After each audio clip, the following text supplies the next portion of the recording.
You have heard of some of the ministries that we are involved in, but we don't usually go into much depth with how we run them. So we wanted to make a video just to show you what's going on in the Amazon, what are the ministries we're involved in, and how we run them. And you can get a visual to see what we're doing. We'll start off with evangelism. The main event we do as far as evangelism goes are soccer tournaments. We have several soccer tournaments per year, and we try to target various groups of people. Really, there's a lot of activity for adult men for a soccer tournament, so we have done very few with adult men. We started out by doing kids soccer tournaments where we had 11 tournaments in each neighborhood, and then we had a final one. We actually have another video that is on our DVD that talks about that tournament. But we also did tournaments for youth, teenagers, 13 to 15 year olds, 16 to 18 year olds. We did a tournament for women, and we've just done several variations of those tournaments, and each time we do a presentation of the gospel. We have prizes that are culturally appropriate. Actually, the main prize we do is a box of chicken for the winner, which is very popular to do. We also do pop for, depending on what place you get. You get 3 to 6 2 liters of pop, and they really like that as well. During the tournament, we try to get the teams as many games as possible, and in the middle of all that, we do a stop and think session where we just sit down and talk to them about God and get them thinking about their lives. The last event we did on the field was evangelistical as well. We did a Judgment Day production, which was from our college, Tennessee Temple. We did every year around Halloween time as kind of a Halloween alternative. And this year we decided to do it in Amazon, and it went very well. We actually ended up making a movie out of it that we are hoping to send back and see how that does in the Amazon. But we basically took a story, a plot that was found in Santo Antonio, and talked about some youth and the decisions that they make and how it affects their lives. And at the end, there's a judgment scene as well as a heaven and a hell scene. And so the audience got a picture of what that would all look like.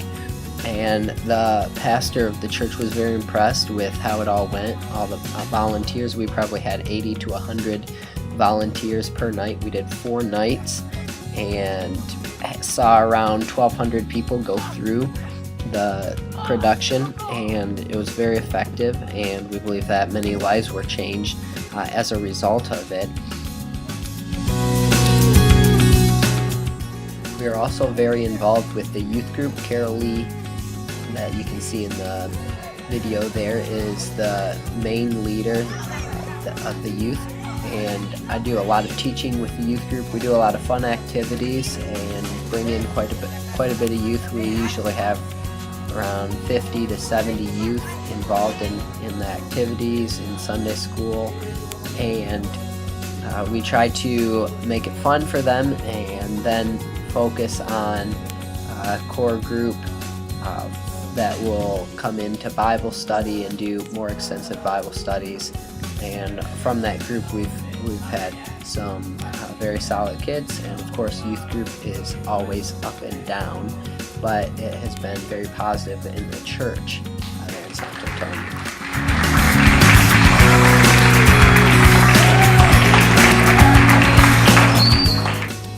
Sarah held cooking and sewing classes for quite a while with girls ranging from 5 years old to 12 years old.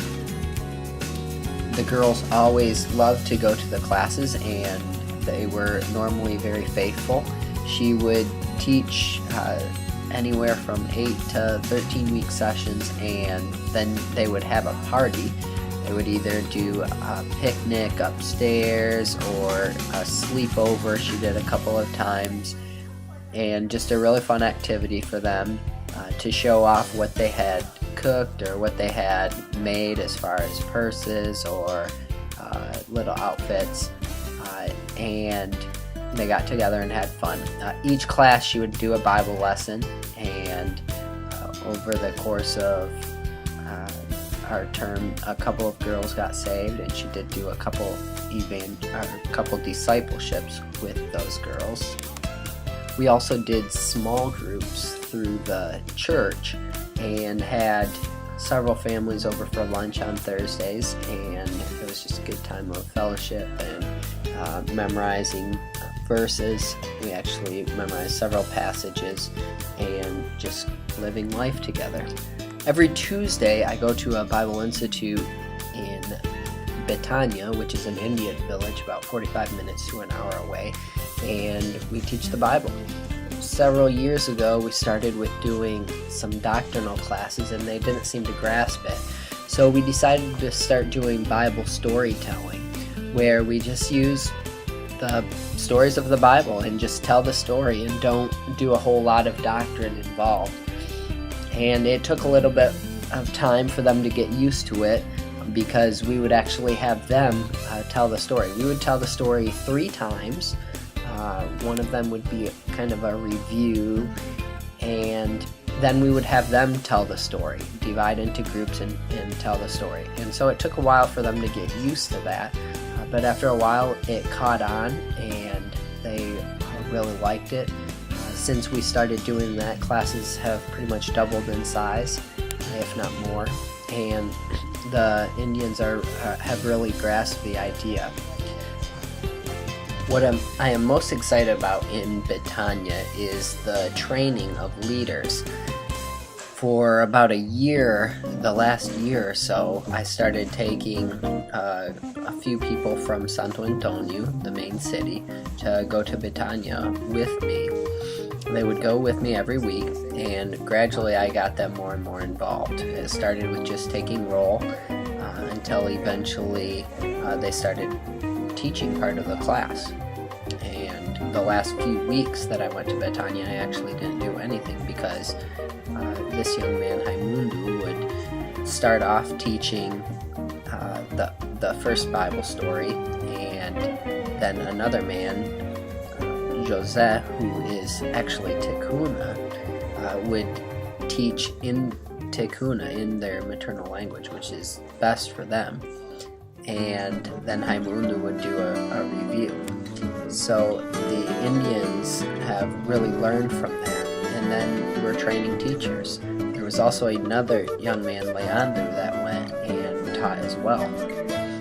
So we're doing what our goal was in the Amazon, to pass on what we have learned to others, and we see it working firsthand here. There is also someone else that has learned to do this as well. This is Evelyn teaching her class. Another group that has continued since we left is our Chavez group, which is the older youth group. They have continued to meet weekly and do Bible studies. When we were there, we did studies through the books of the Bible, and just expository studies. What does this mean, and how does it apply to us? This group of youth work quite a bit, and so they're not into too much activity, but sitting down and doing a Bible study, they really enjoyed that, and they really grew, and they've seen the value of it and are continuing to meet to do this study, even though there's no missionary meeting with them. So we're really excited about that.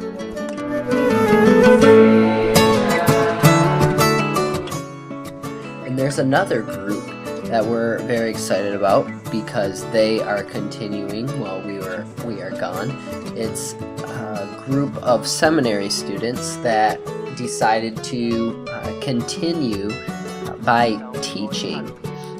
we train them in the story of hope and Weighted Joy, and these are one's an evangelistical book and one's a discipleship book, and they invited youth to come and listen, and they have around 26 students as of when we left. I'm not sure where it's at now, but there's 8 teachers, and they have been really excited about doing this, and so we're excited about them being excited.